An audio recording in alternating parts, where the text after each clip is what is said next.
Hello students, today we are going to start with a new chapter and let's begin with that. So you can see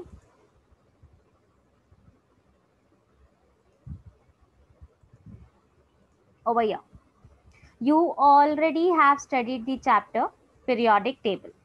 When I say periodic table, you know periodic table mein when we talk about how many periods do we have? We have 7 periods. How many groups do we have? We have 18 groups. And when I say blocks, we have total 4 blocks: S block, P block, D block and F block. So when we talk about S block, you know S block consists of group 1 and group 2 elements. When I say group 1 and group 2, this is what is your S block. So you can see we have elements like lithium, sodium, potassium, rubidium, cesium and francium. We also have beryllium, magnesium, calcium, strontium, barium, and radium. And you also know that hydrogen is also sometimes placed over here. So even this can be considered as an element of group 1. So in the chapter today that we are going to discuss for today's class, as you can see, will be elements of group 1 and 2. When I say elements of group 1 and 2, in today's lecture, we'll be discussing first only about hydrogen.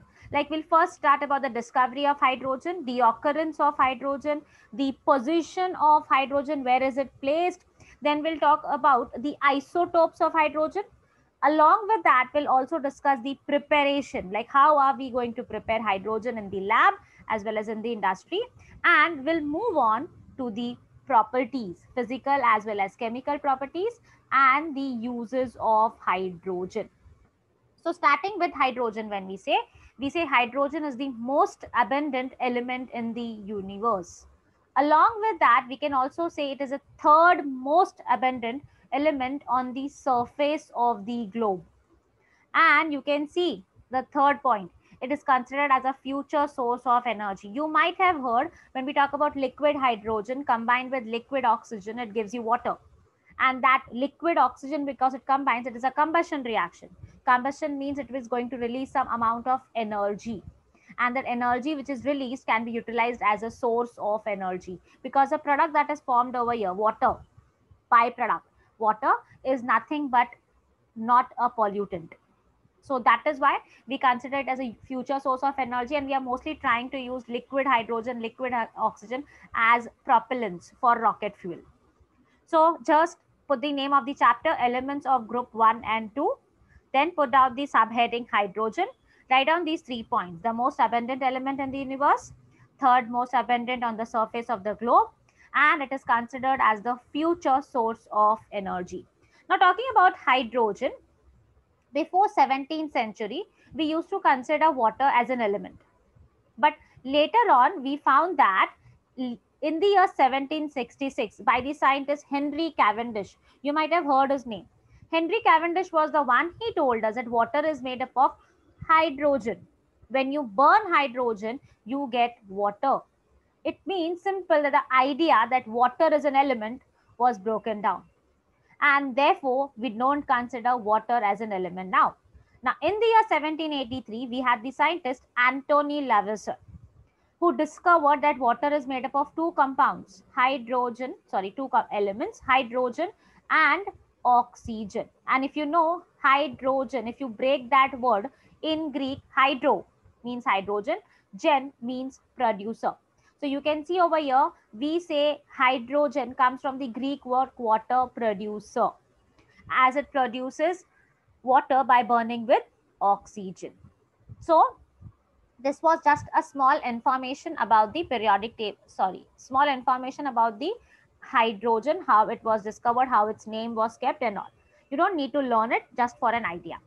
So throughout the periodic table, you can see, if I talk about find the element, the whole periodic table, the 118 elements containing, if I say tell me which element does not have any neutrons in it. So you know hydrogen is the only element which is not having any neutron in it. Hydrogen is the only element where there is no neutron, zero neutrons are present. Talking about hydrogen, you know hydrogen, as we say, it has one proton and one electron. To attain an octet, to attain a duplet state, it will have tendency to gain one electron, or it can have tendency to lose one electron. We say hydrogen can donate or lose one electron to form H plus ion, right? We call it as hydrogen cation. And it also has tendency to gain one electron and complete its duplet to form an hydrogen anion. In this way, we say hydrogen has properties to lose as well as gain. Means it is showing you property of both. We say, you might have studied in Mendeleev's periodic table, we had a limitation.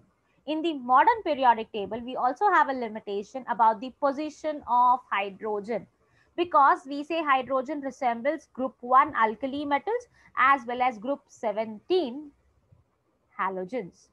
So the problem arises, where should we place hydrogen in the periodic table?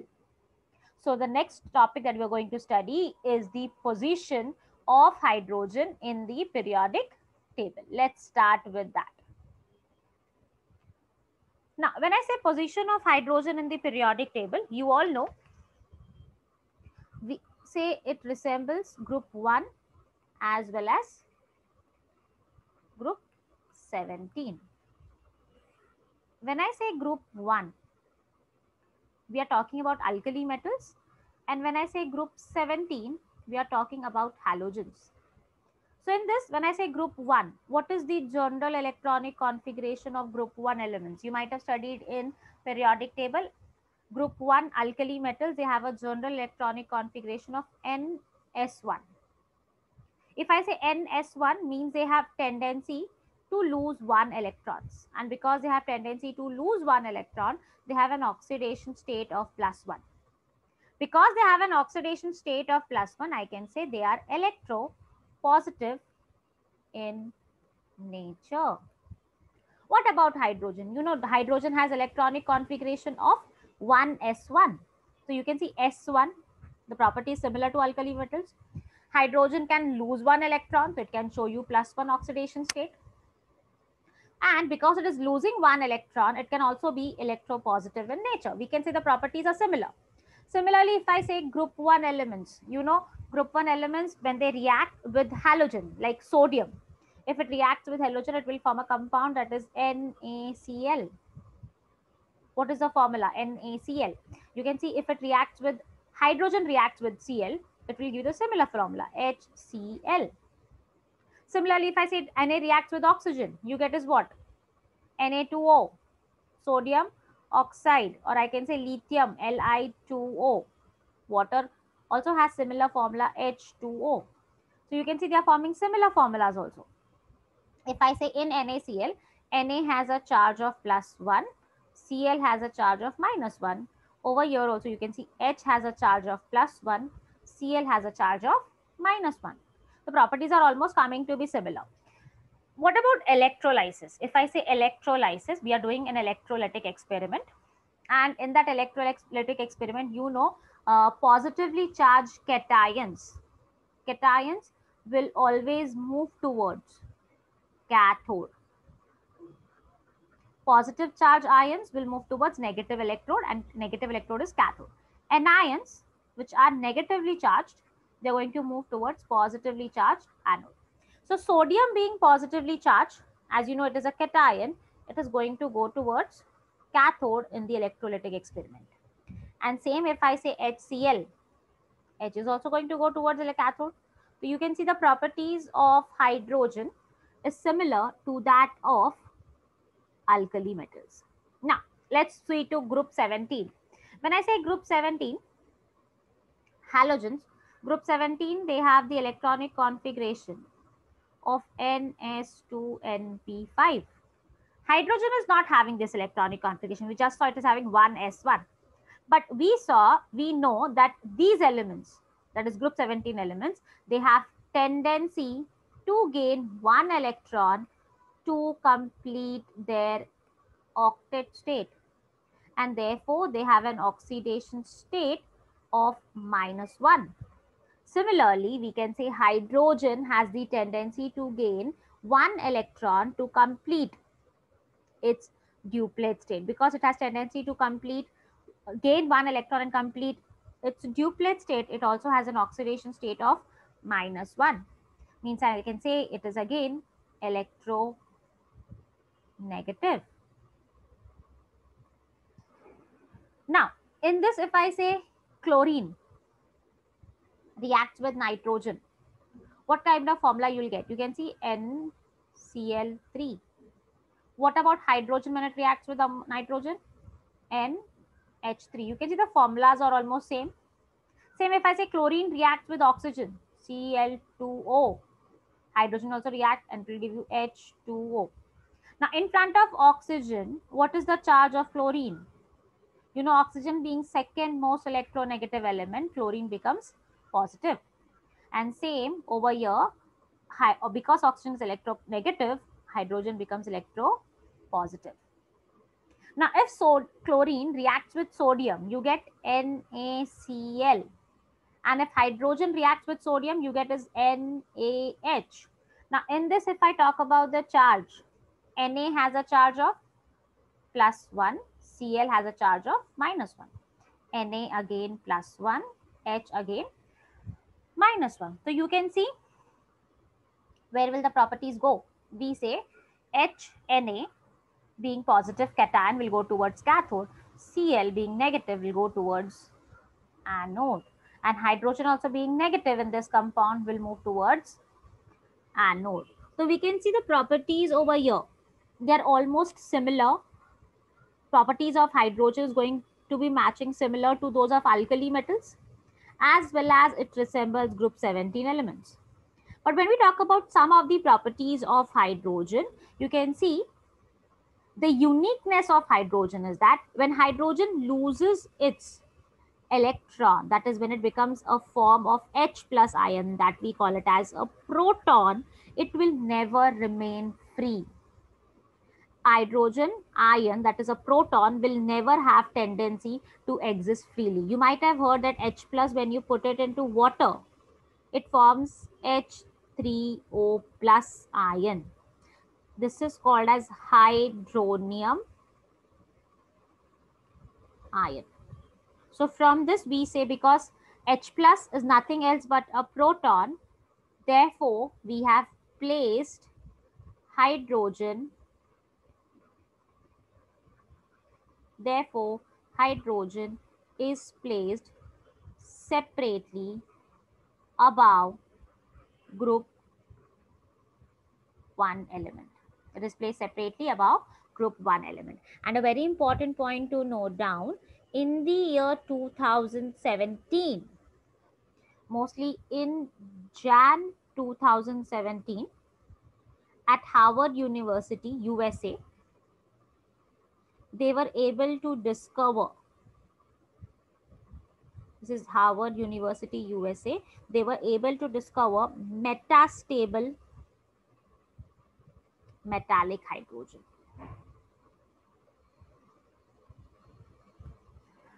So this is about the position of hydrogen in the periodic table, what we have studied right now. So you can put the heading in your notebook, position of hydrogen in the periodic table.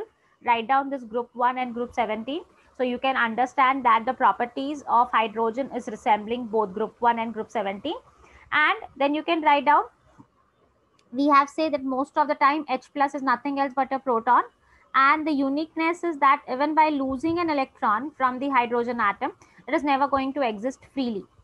It is going to form, it is always going to associate with other molecules. So here I have taken the example of hydronium ion. And we saw that in the year January 2017 in Harvard University, USA, they had discovered metastable metallic hydrogen. From this, we say that hydrogen is placed separately above group 1. So you can take a screenshot of this, or you can write down this much.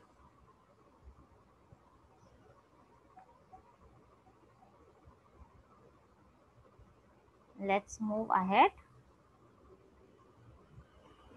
The next topic that we are going to start now is called as isotopes of hydrogen.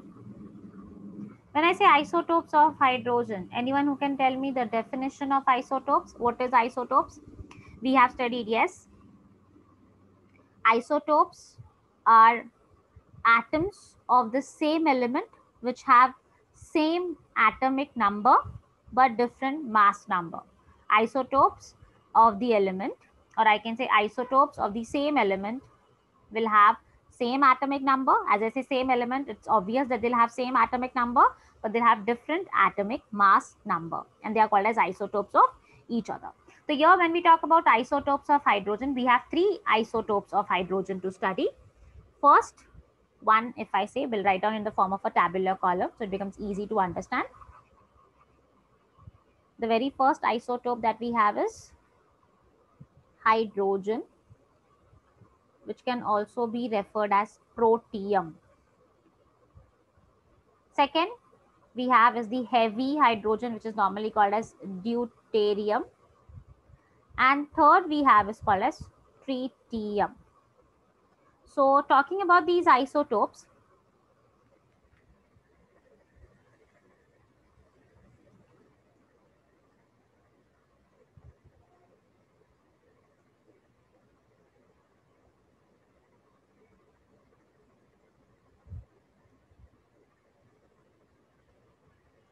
you all can draw the columns along with me.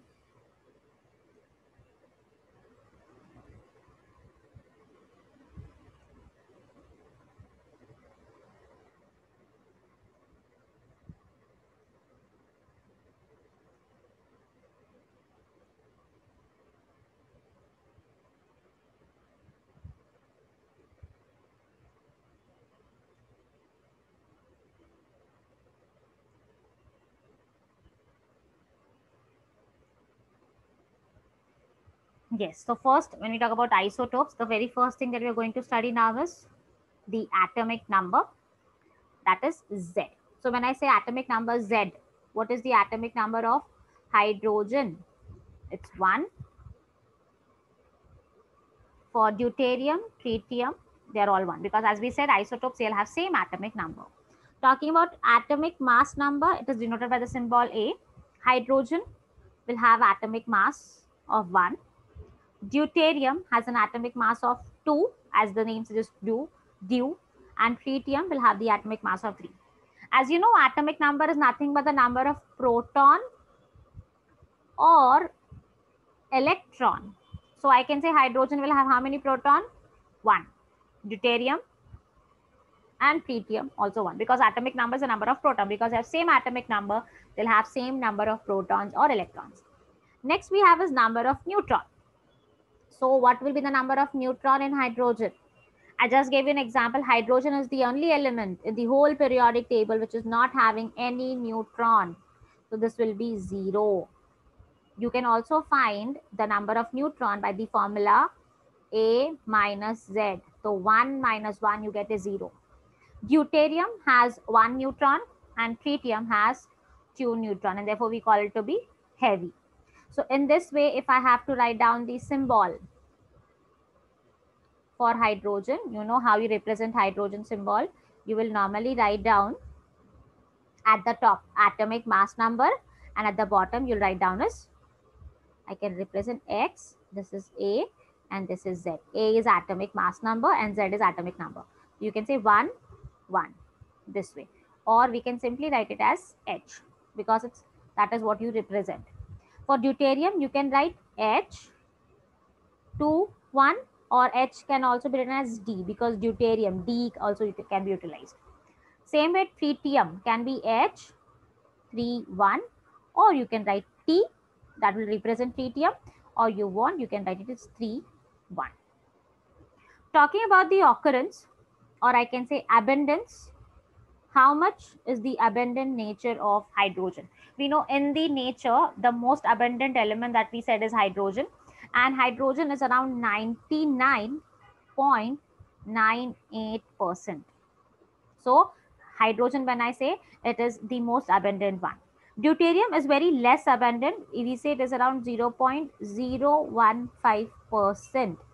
And tritium, we say it is present in trace amounts.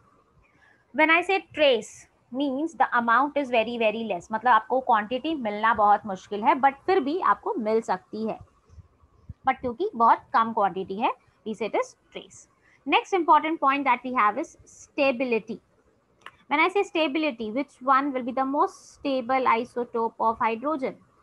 We say the first two are stable in nature because one proton is holding one neutron, and same way over here in the first case we have one proton with no electrons. But when we talk about tritium, you can see here the proton to neutron ratio is very high.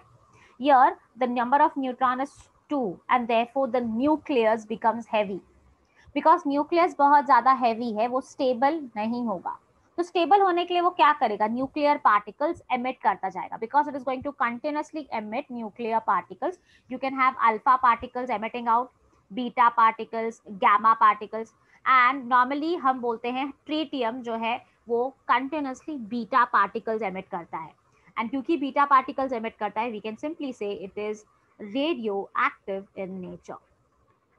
When I say radioactive, we study the property of radioactive elements with the help of half-life. When I say half-life, half-life का मतलब क्या होता है? हम लोग बोलते हैं half-life वो है, half-life मतलब time required for a substance to get converted into its half. So I'll write down time required for a substance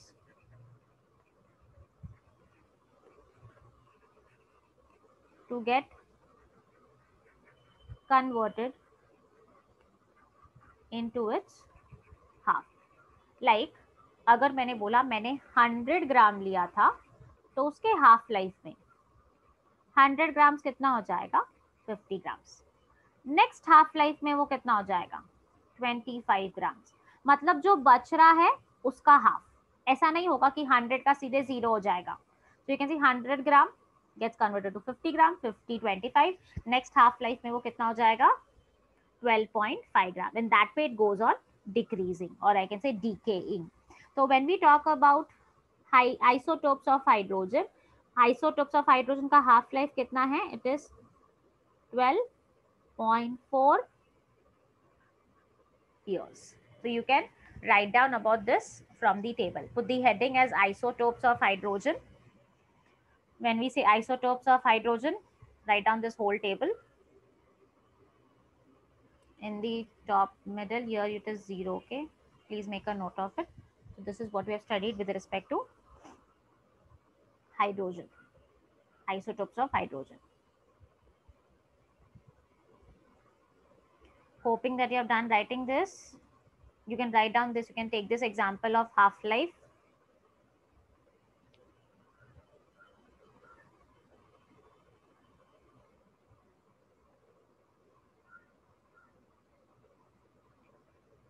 We'll move ahead. So you can see अभी हमने क्या क्या पढ़ लिया. First हमने पढ़ा about the occurrence of hydrogen. Second, we studied about the position of hydrogen in the periodic table. We studied about isotopes of hydrogen. And the next topic that we're going to start now is called as preparation of hydrogen. Very important topic. When I say preparation of hydrogen, we are going to study two methods. One is the laboratory method, and second we have is the industrial method. Now, laboratory method और industrial method में difference क्या होता है? Think of it. When I say laboratory method is the one where you're going to prepare the amount in very small quantity. मतलब आपको सिर्फ check करना होता है कि कंपाउंड अगर दो एलिमेंट्स को आप रिएक्ट कर रहे हो तो वो प्रोडक्ट बनेगा या नहीं बनेगा. Is it going to get form और नो. सो वहां पे अगर आपका जो रॉ मटेरियल है कॉस्टली भी है तो भी हमें फर्क नहीं पड़ता, बिकॉज हमें जस्ट चेक करना है कि they are going to react and are they going to produce that substance or not. Is it getting formed or not. But when we talk about industrial method, you know, industry, कोई भी अगर कोई industry setup कर रहा है, or we also call it as commercial method. So anyone who is starting this industry or anyone who is starting this method, thinking of producing hydrogen on a large scale, he is going to be thinking of earning profits.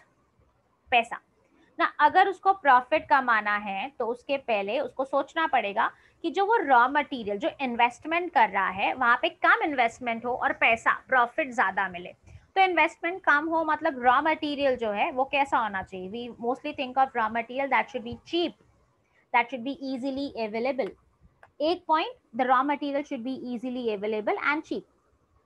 Second point जो आप ध्यान रखोगे हमेशा कि yield of the product should be more. Yield of the product should be more मतलब अगर मैं hydrogen prepare कर रही हूँ तो हाइड्रोजन का क्वांटिटी ज्यादा होना चाहिए और वो जो बाय प्रोडक्ट है उसका क्वांटिटी कम होना चाहिए।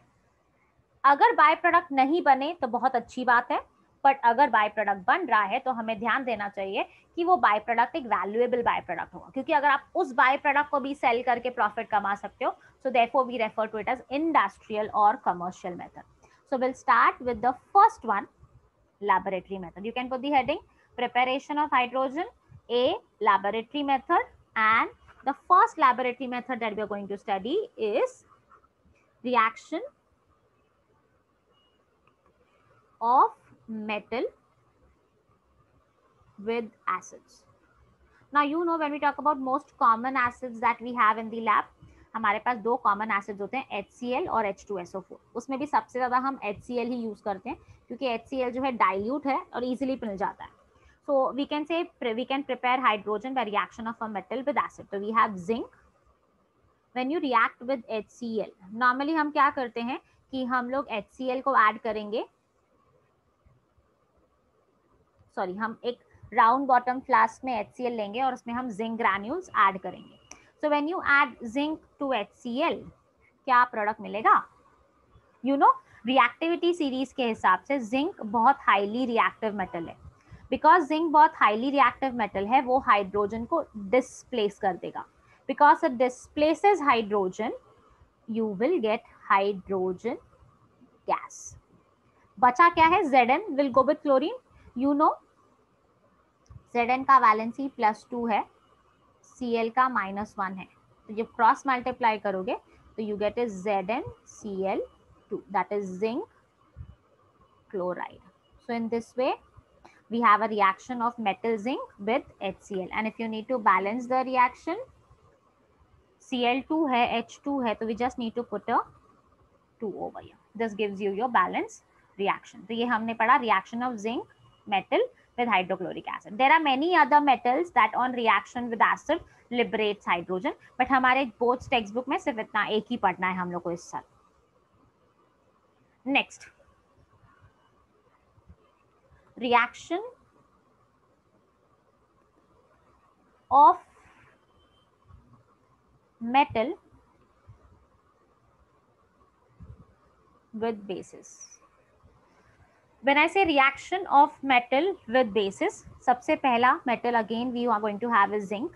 And when I say base, you know the most common alkali or base that we have is NaOH. So we are going to take Zn and we are going to add that to aqueous solution of NaOH. Now zinc again reactive है, तो वो क्या करेगा? H को displace कर देगा। जब वो H को displace करेगा तो you get is your hydrogen gas. So you can see, या तो आप हाइड्रोजन गैस के आगे G लिख दो या तो ये अपवर्ड सिंबल डाल दो, दोनों भी चलेगा, दोनों भी रिप्रेजेंट करेंगे गैस है। नाउ हाइड्रोजन तो मिल गया, बचा क्या है? You can see Zn has a charge of +2, NaO बचा है। NaO का चार्ज क्या होगा? यू नो H चला गया तो H का चार्ज +1 था, NaO का ऑटोमेटिकली क्या हो जाएगा? -1. So when you cross multiply this, you have one Zn and you have NaO twice. So we write it in this way, Na2ZnO2 plus H2. This is referred as sodium zincate. Sodium zincate. And you can see again we need to balance the reaction.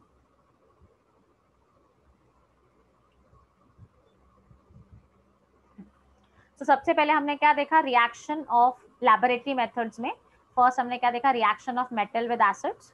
In that you can see Zn plus HCl. Zn plus HCl will give you what? ZnCl2, zinc chloride plus hydrogen.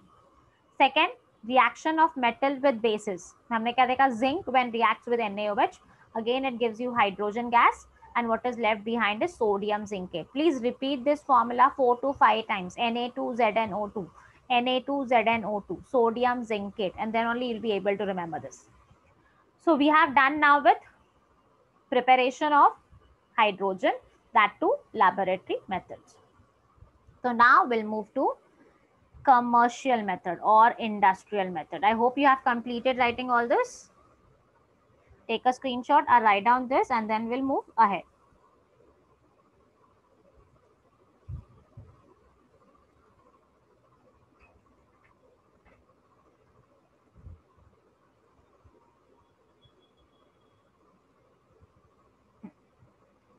So next, as we are moving ahead, we are going to start with commercial production of hydrogen. Like laboratory method, we had two methods. One was reaction of metal with acid, reaction of metal with base. Next, we have a commercial production of hydrogen. In this also, we are going to study two methods. First, we have is electrolysis of water. To be more specific, I can say 2 minutes.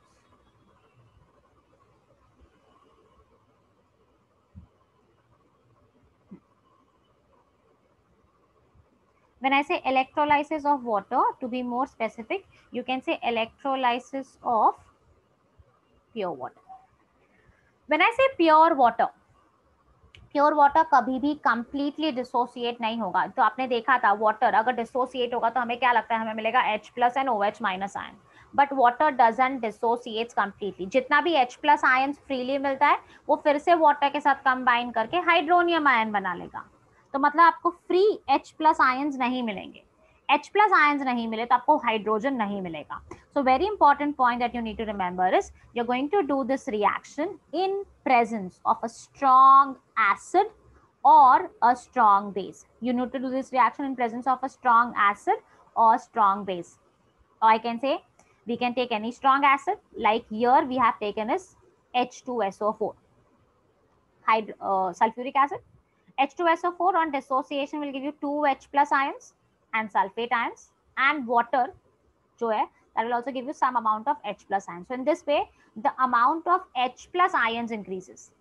As the amount of H plus ions increases, you know H plus being a cation will move towards cathode, and OH minus being an anion will move towards anode. So this is your experimental setup. You can see we have taken a solution that is dilute H2SO4. Dilute H2SO4 means we have water and in that we have added H2SO4.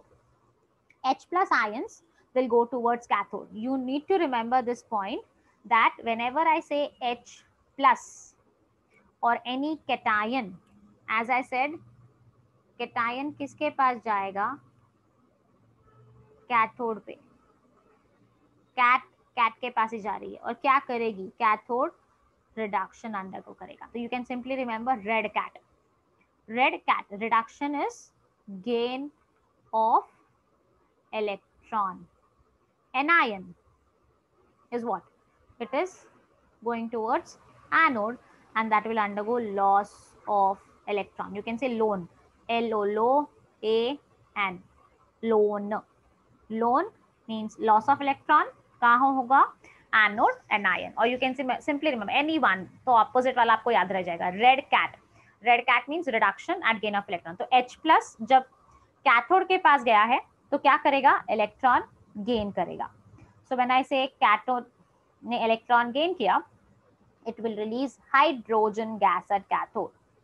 Same, OH minus ion will go towards anode and it will lose electron. When it loses that electron, it gives you oxygen gas at anode. So in this way, you can say hydrogen gas is released at cathode and oxygen gas is released at anode. So in this way, in our notebook, this was just to give you an idea about cathode और anode पे क्या reaction होता है. ये हम अभी पढ़ने वाले नहीं हैं. आपको ये सिर्फ explain किया मैंने. आप simply लिख के रहेंगे, put the heading as commercial production. First method that we have is electrolysis of pure water. You'll write down H2O. It undergoes electrolysis in trace amount of acid. When I say trace amount of acid, मतलब small amount, ज़्यादा amount में acid add नहीं करना. We'll add a very small amount of acid. Or you can even take a small amount of strong alkali. Anyone who can tell me the meaning of alkali? What is an alkali? What is the difference between a base and an alkali? You know, alkali मतलब क्या होता है? Bases which are soluble in water. जो भी base पानी में dissolve होगा उसको हम alkali बोलते हैं. सारे के सारे bases water में dissolve नहीं होते हैं. तो alkali is what? Bases which are soluble in water. Now H2O, as you can see, you got hydrogen gas and oxygen gas. So you can put arrow upwards or you can write G. Will balance the reaction. And you can write down just below, cathode gives you hydrogen gas, anode gives you oxygen gas. So what are you going to write down? This is just for your extra information that you need to remember. You'll put the heading commercial production of hydrogen. First, electrolysis of pure water. And second, this reaction 2H2O on electrolysis in presence of trace amount of an acid or alkali gives you 2H2 plus O2 gas.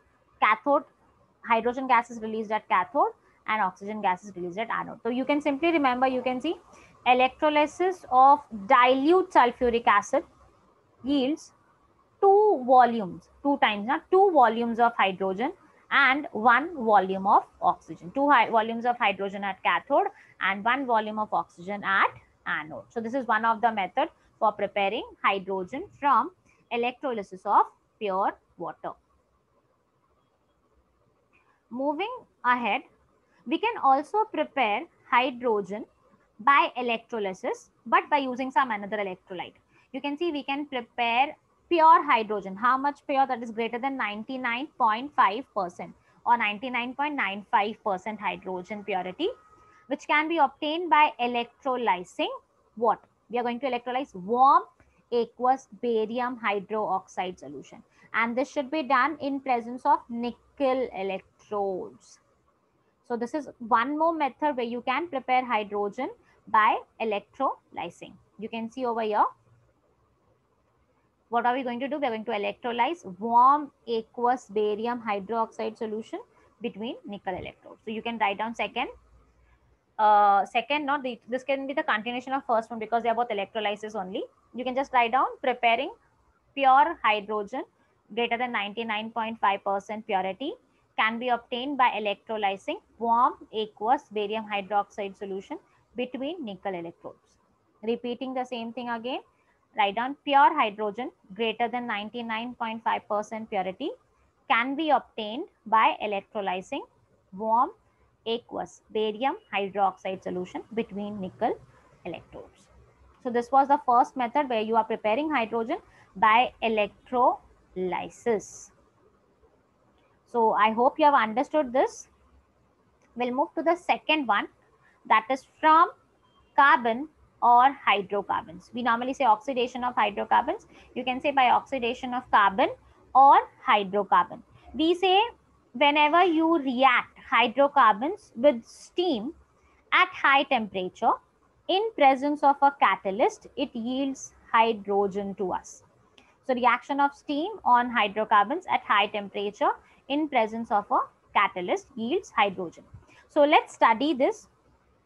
When I say preparation of hydrocarbons, this is done in three different steps. Step 1, step 2, step 3. Put the heading as this one, oxidation, or you can say by reaction of carbon or hydrocarbon. Sorry, from carbon or hydrocarbon, from oxidation of carbon or hydrocarbon. You can write down this red colored point, reaction of steam on hydrocarbons at high temperatures in presence of a catalyst yields hydrogen. We'll start. I'll explain you step by step.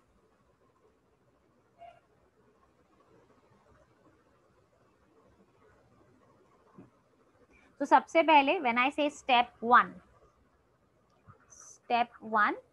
we say it is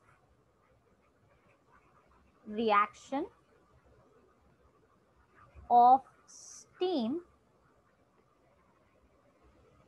with carbon or hydrocarbon. When I say reaction of steam with carbon or hydrocarbon, can anyone tell me the simplest hydrocarbon that you know? Yes, the simplest hydrocarbon that we have is methane, CH4. And when I say steam, steam मतलब हम किसके साथ react करेंगे? Water. But water कौन से state में होना चाहिए? Gaseous state. So you can simply assume that the temperature will be very high.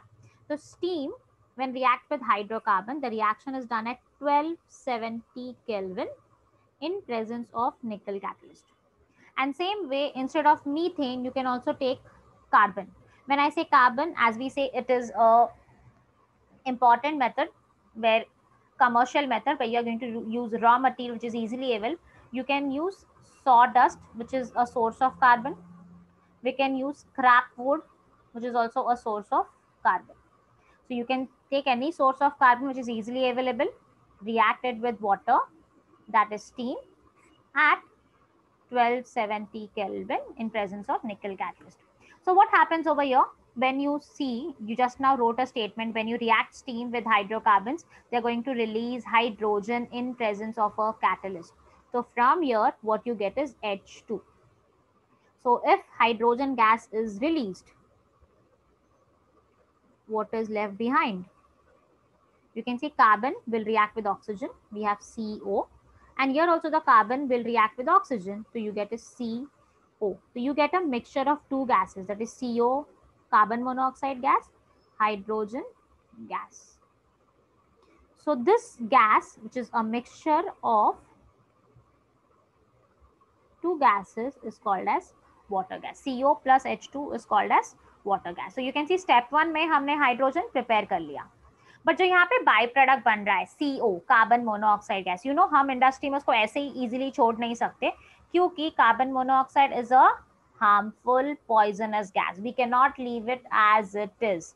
So what we need to do is we need to convert that into a valuable product. तो हम क्या करेंगे इसको? We'll move to step 2.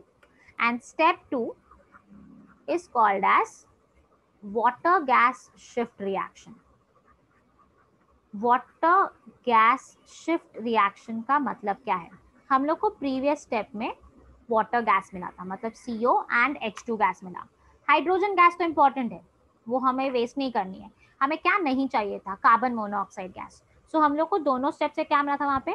Carbon monoxide.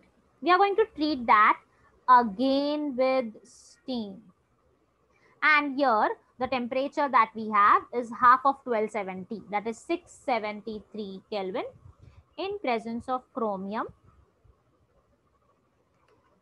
in presence of iron chromate as a catalyst. So what happens? Like previous step हमने देखा कि क्या release हो जाएगा, कौन सा गैस रिलीज होगा? हाइड्रोजन. तो hydrogen gas is getting released. What is left behind is CO and O. Means CO reacts with O to form CO2 gas. So you can see again we have prepared hydrogen gas, which is important product, and here what is left behind is CO2. Now CO2 is something which we don't want, but you know CO2 is a very important valuable product which can be utilized in the industry. तो हम उसको utilize कैसे करेंगे? हम lab में उसके लिए what we can do is we can make it for preparing some important compounds. So इसको हम लोग को प्योरीफाई करना पड़ेगा. Hydrogen gas you know lighter than air, it will be passed from one chamber. CO2 will be left behind. So हम क्या करेंगे? We'll move to step 3. And in step 3 we say we are going to purify CO2 gas, that is purification of CO2 gas. How are we going to purify CO2 gas? We are going to purify CO2 gas. We say CO2 gas is removed by scrubbing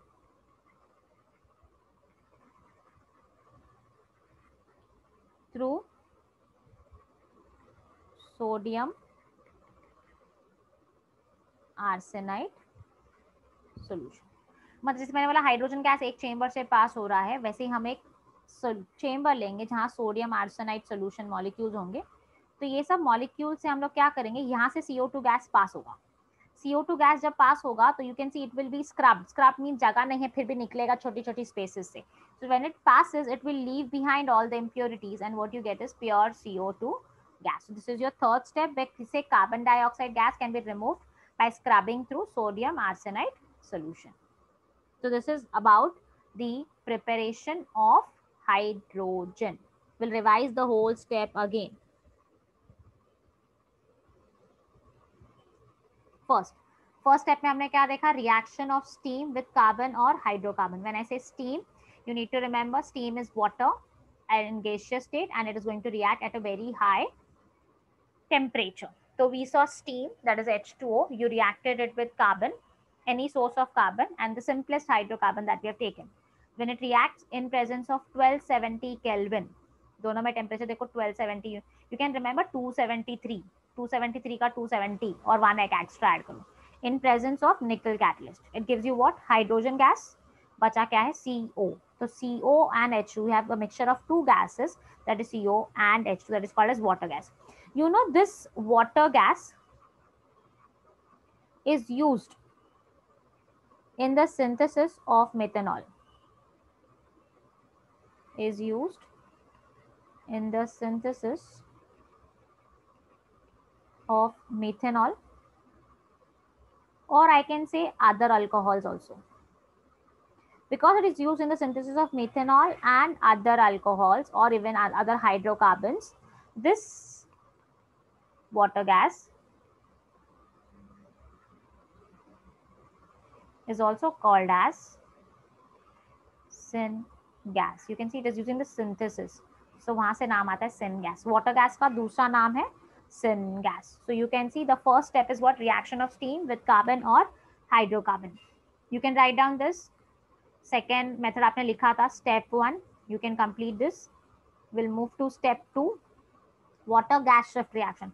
Why is this method called as water gas shift reaction? Because the carbon monoxide from water gas is reacted with steam at 673 Kelvin in presence of iron chromate, and it gets converted to CO2. Therefore, it is called as water gas shift reaction. And we say in step 3, we are going to purify carbon dioxide and hydrogen gas. How? We are going to purify them by removing CO2 by scrubbing through sodium arsenide solution. So this is your commercial method where you have studied preparation of hydrogen. So this was all about preparation. We have studied laboratory 2 methods and industrial 2 methods. I hope you all have understood this much. So we can move on to the properties of hydrogen.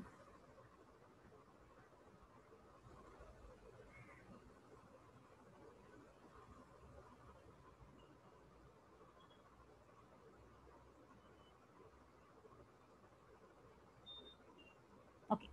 Now, when I say properties of hydrogen, any element that you're studying in chemistry, always remember we are going to study two properties. One is physical property and second is chemical property. So starting with physical properties of hydrogen, you know hydrogen is a gas. So some of the common properties of hydrogen will be what? It is a colorless, odorless and tasteless gas. Second, talking about hydrogen, when I say, you might have known that recently, like previously, we used to have hydrogen balloons. We used to use hydrogen gas for weather forecasting. But nowadays, it has been replaced with helium gases. Nowadays, we have helium gas balloons. We have helium gas for weather forecasting also. We don't use much of hydrogen gas. Why? Because hydrogen is a combustible gas. We say combustible, it catches fire very easily. And when you talk about combustible, you can see it burns with a pale blue flame, PALE, pale blue flame, lightish blue flame. Talking about hydrogen, you tell me whether hydrogen is polar or non-polar. You know hydrogen, as it is made up of two similar atoms, the difference in electronegativity will be 0. As the difference in electronegativity is 0, it is non-polar. And water, if I say, it's polar. So because hydrogen is non-polar and water is polar, we say hydrogen is insoluble in water. You might remember, or you should know, uh, what I can say, like dissolves like. Like dissolves like मतलब polar substance polar में ही soluble होगा, non polar non polar में ही soluble होगा. कुछ exceptions होते हैं, but यहाँ पे क्योंकि hydrogen non polar है, वो water में insoluble होगा. So you can write down, put the heading as physical properties of hydrogen. You can write on combustible. You can say it burns with a pale blue flame.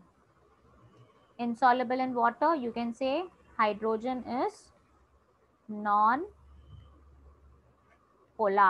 And along with that, you can also say it is lighter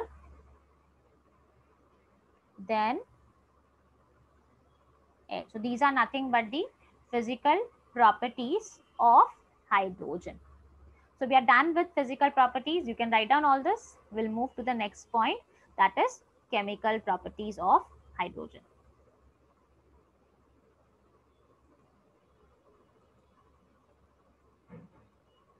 Starting with chemical properties, the very first chemical property of hydrogen that we have is reaction with halogens.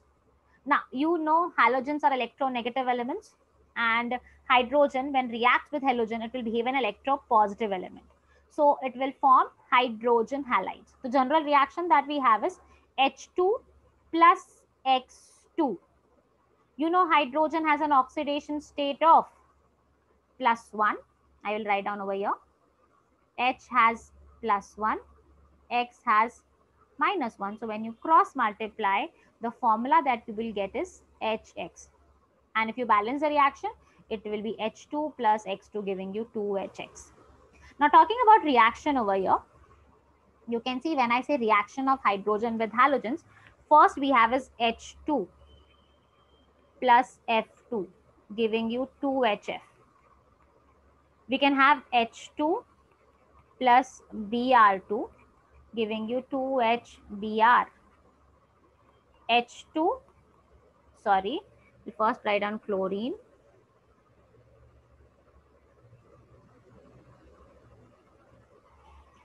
H2 plus Cl2 gives you 2HCl. H2 plus Br2 gives 2HBr. And H2 plus I2 gives 2HI. When I say hydrogen with fluorine, the reaction can take place even in dark. Means the reaction can take place even in dark. You don't require any catalyst or any other condition. Chlorine, the reaction takes place only in presence of sunlight. You can have UV light or sunlight or high transmission light, but the chlorine will react in presence of a light. Bromine, we say bromine reacts only when you heat the reaction. Iodine is the one that will require a catalyst, because if you don't use a catalyst, the reaction becomes a reversible reaction. So you can see when we talk about reaction with halogens, as you move down with respect to halogens, the reactivity goes on decreasing. With fluorine, it can react even in dark. And with case of iodine, it requires a catalyst. So this is what you need to write down. Put the heading as chemical properties. First chemical properties, reaction with halogens forms hydrogen halide, general reaction, and this.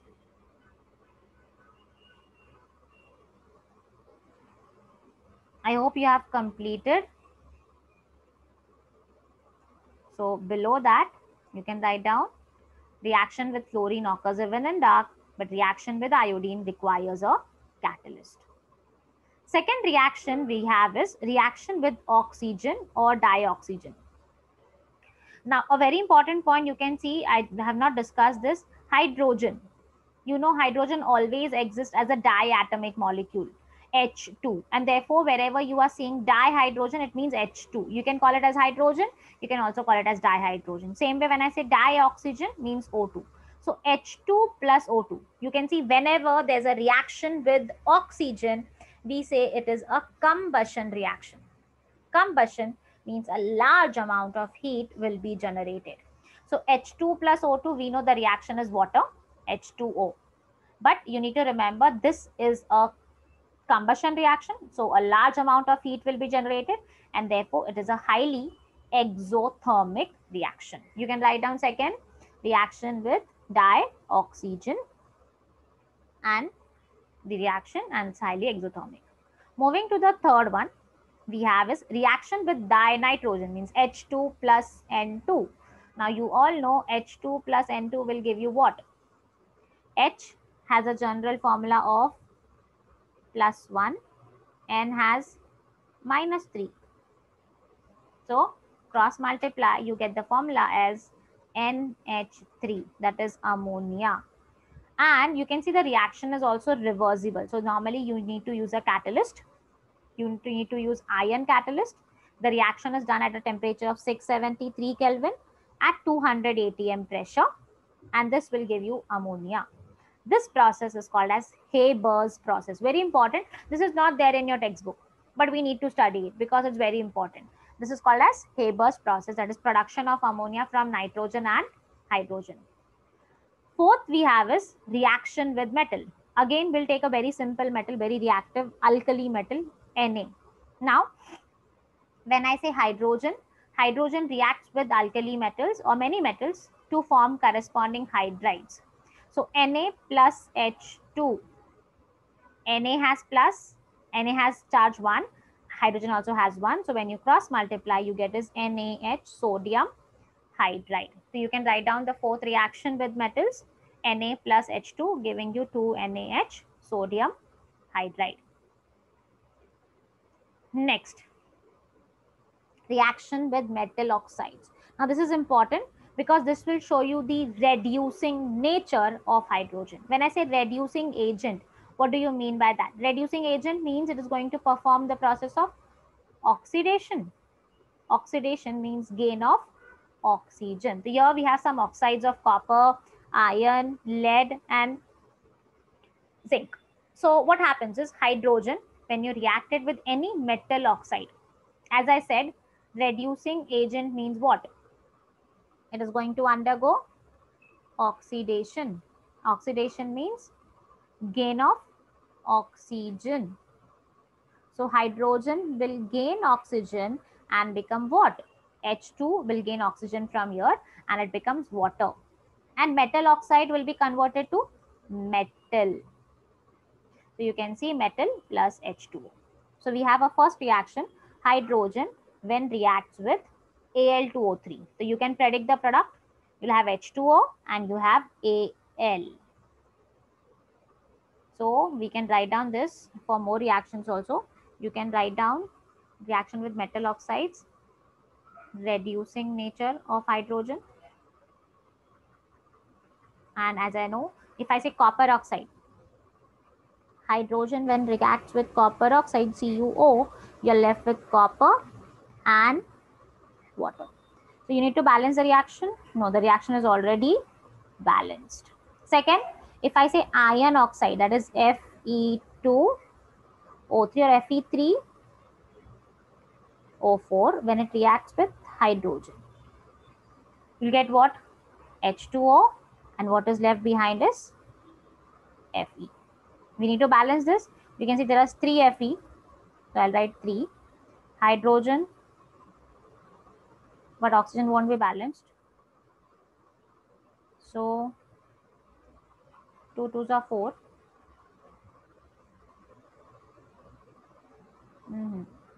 We want 4 hydroxygen. So 4 2s are 8. So here I'll write is 4H2. The reaction is 4H2 plus Fe3O4 giving you 3 Fe plus 4H2O. So you can write down reaction with metal oxide. So you can say reducing nature. Write down it acts as a reducing agent, means undergoes oxidation by gaining oxygen. So this is the 4 examples. This is a general formula and there are other 3 examples that you can write down. Same for ZNO plus H2. Will give you Zn plus H2O. I hope you all have done this. Next, similar reducing nature can be shown by some ions, means when they are present in the solution. Like if I say copper oxide or iron oxide, when they are present in the solution, they'll be in the form of ions. So they will, hydrogen will reduce the metal ions in the aqueous solution. You can see H2 plus palladium, Pd plus 2. So when I say it will get oxidized, you can see the charge should increase for the metal. So plus 2. So you can see it is undergoing Pd plus H plus ion.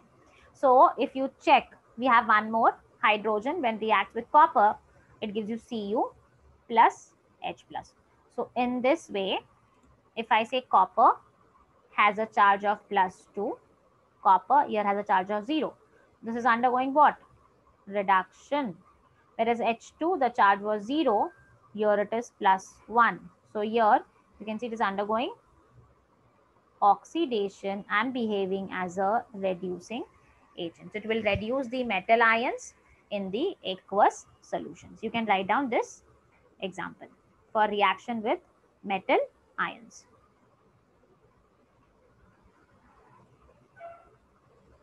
So moving to the next one, as you have done with this,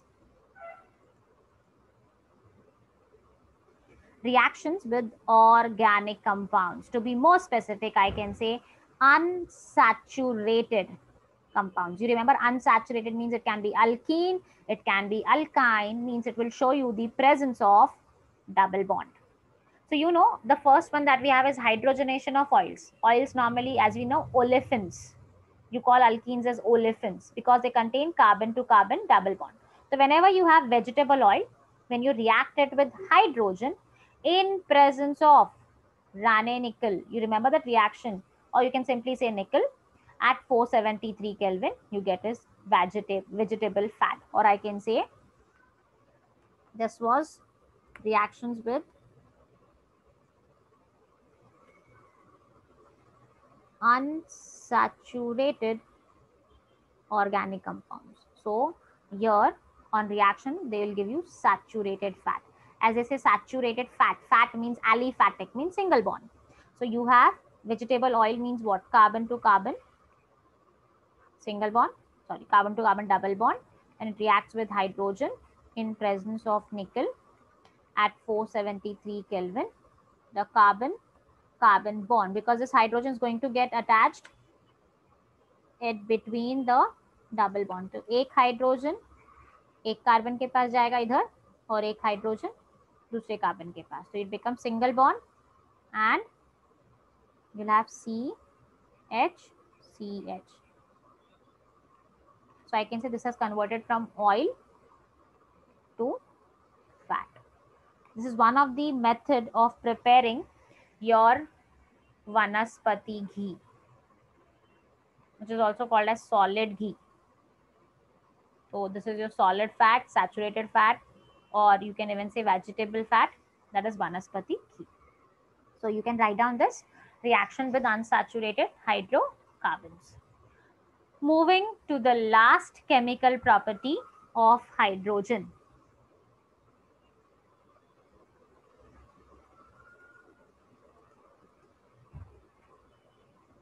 Hydroformylation of olefins.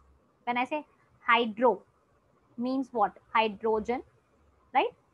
Formylation means you're going to add formyl group. Formyl means you can see aldehyde group, CHO, of olefins. I just now told you 2 minutes ago that olefins means what? Presence of double bond, that is alkene.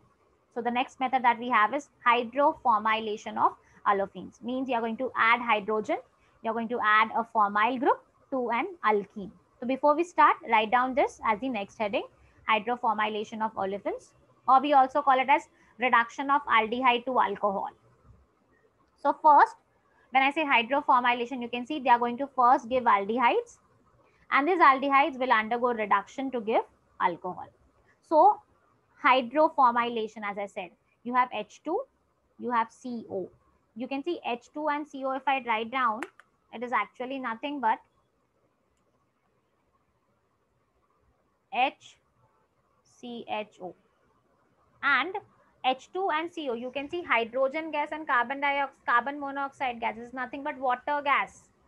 And I told you water gas is used in the synthesis of methanol or alcohols or other hydrocarbons.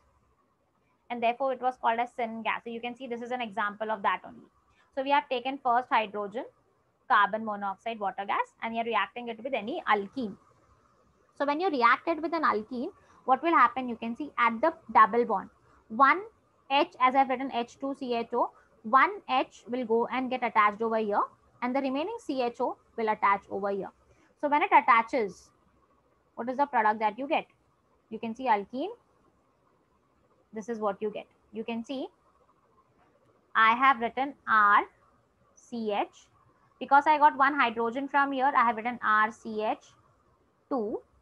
Then I was having already CH2, so I have written CH2 and this CHO. In this way, what you get is your first aldehyde. Now we need to reduce this aldehyde to alcohol. So this aldehyde which you have got in the previous step, we are going to add hydrogen to it. Now when you add hydrogen, you know hydrogen again is going to be added where? In the presence of double bond. तो एक hydrogen इधर attach होगा और एक hydrogen ये carbon पे attach होगा, तो आपका प्रोडक्ट क्या हो जाएगा? यू कैन सी आपको मिलेगा RCH2CH2, फिर ये C के पास H आ गया और O के पास भी H आ गया, तो this gives you your alcohol. So this is your hydroformylation of olefins, means you are going to simply add what? Water gas, CO and H2. So you can see we have added H2 and CO. When I say H2 and CO, if I rearrange, I get is HCHO.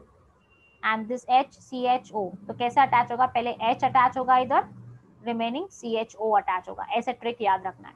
So RCH क्या बन गया? CH2. ये CH2 के आगे क्या लग गया? CHO. Now this CHO में हम क्या ऐड करेंगे? फिर से हाइड्रोजन, और हाइड्रोजन जब ऐड करोगे तो it will get added at the presence of double bond. So at the double bond you have here also H, here also H, and it gives you an alcohol. So these are nothing but the properties of hydrogen that we have studied. Starting from the beginning, we first studied reaction of hydrogen with halogens, fluorine, chlorine, bromine, iodine. Second, we studied what reaction of oxygen, reaction with oxygen, H2 plus O2 giving you water.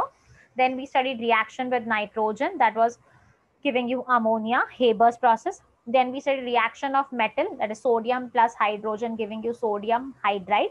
Then we studied the reducing agent reaction or reducing nature, where the metal oxide was getting converted to metal and hydrogen was getting oxidized to water. So it was acting as a reducing agent.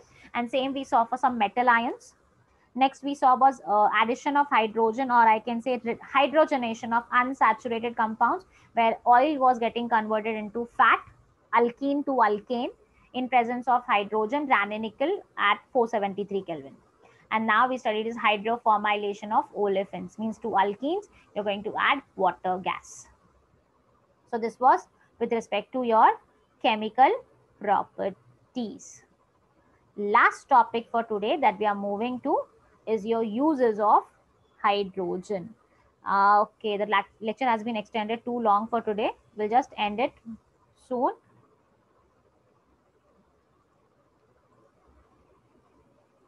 Now, when we talk about uses of hydrogen, आपको कोई भी use याद रखने का जरूरत नहीं है.